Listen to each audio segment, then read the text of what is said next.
The following podcast contains adult content. It is not suitable for minors, professional settings, or the faint of heart.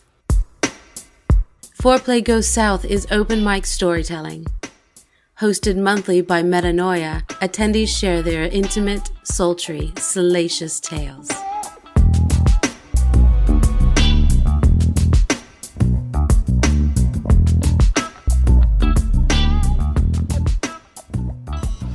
He was due at 1 o'clock. He knew my son was due off the school bus at 3:30. My husband had already texted me. My husband had cameras all over the house and could monitor them from his phone. And my husband already texted me, "You're cutting it kind of thin, aren't you?"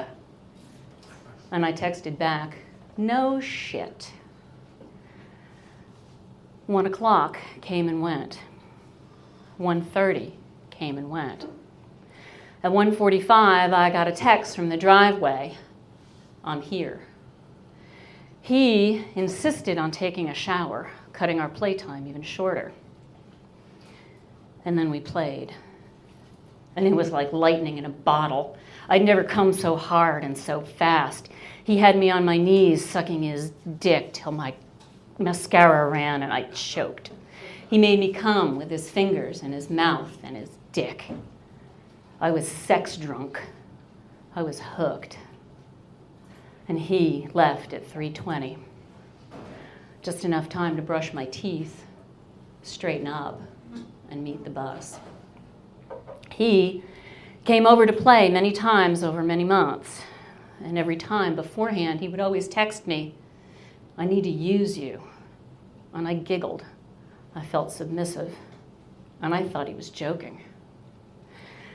But he always made me come, and he always made me feel desired. But he would do things like have me on my knees, sucking his dick for so long I would drool on my own carpet.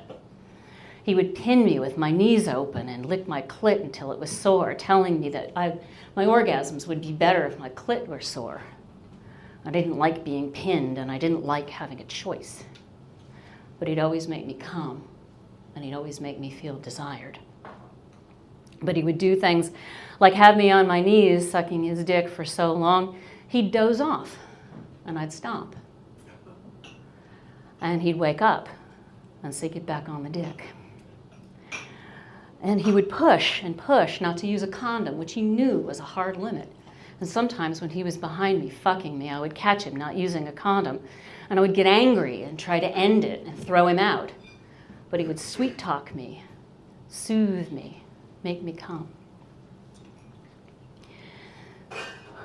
And I would complain that I couldn't breathe when I was deep throating, and he would say, "You're breathing now, get back on the dick." And I would. One day, I got tired of drooling on my own carpet. And the next time, he texted me, "I need to use you." I texted back, "That's not play, that's abuse." And I blocked him. Shortly after that, I started volunteering for the Partnership Against Domestic Violence. And I learned that it takes an average of 7 times before someone leaves their abuser for good. I learned that domestic partner violence cuts across all socioeconomic lines and all gender identities. I learned that no amount of education or street smarts can protect you against finding yourself in an abusive relationship.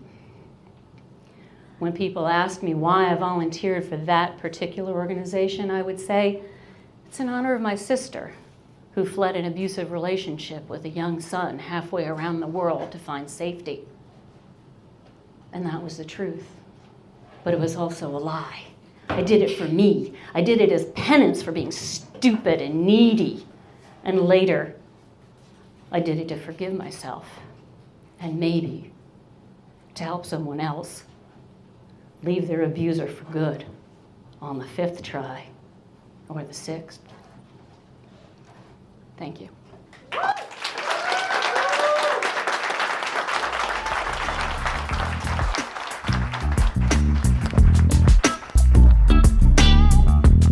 This episode of FOREPLAY Goes South podcast was recorded and produced by event host and podcast creator Metanoia.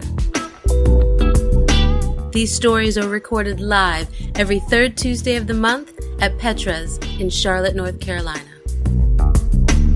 For more information about FOREPLAY Goes South, follow us at FOREPLAY GS on Facebook, FetLife, Instagram, and Twitter.